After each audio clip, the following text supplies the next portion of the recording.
আসসালামু আলাইকুম।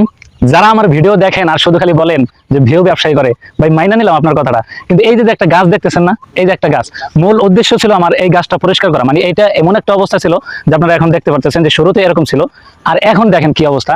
মানে অদৃশ্য গাছ থেকে আমরা দৃশ্যমান করলাম, খুব সুন্দর লাগতেছে। আরে ভাই আপনি কমেন্টে যাই লেখেন না, কিন্তু আমার কাছে তো খুব ভালো লাগে। আমি যখন এই কাজটা করি শুরুতে একটু কেমন যেন লাগে, কিন্তু পরিষ্কার হওয়ার পরে আমার কাছে খুবই ভালো লাগে। তো আরেকটা বিষয় হলো, এই গাছটা পরিষ্কার করার পাশাপাশি যখন এই আম গাছটা দেখলাম, মানে এইটাও একেবারে ঢাকা ছিল, ঠিক আছে, এইটাও একটা ঢাকা ছিল। তো যখন এই আম গাছটাও দেখতে পেলাম, তো আমার কাছে মনে হলো যে এইটাও আমি একটু পরিষ্কার করে যাই। তো যারা আমার ভিডিও দেখেন ভাই, আপনাদেরকে অসংখ্য ধন্যবাদ।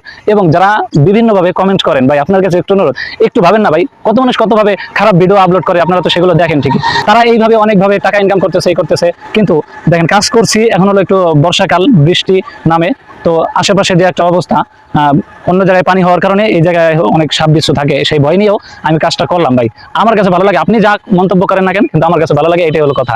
আমার কাছে যে কাজটা ভালো লাগে, আমি যেটা ভালো মনে করি, আমি সেটা করি। তো যাই হোক, আপনার কাছে কেমন লাগলো ভাই এই সমস্ত কাজ, তো আশা করি কমেন্টে জানাবেন ইনশাল্লাহ। আর এই ভিডিওটি শেষ পর্যন্ত দেখার জন্য আপনাকে অসংখ্য ধন্যবাদ।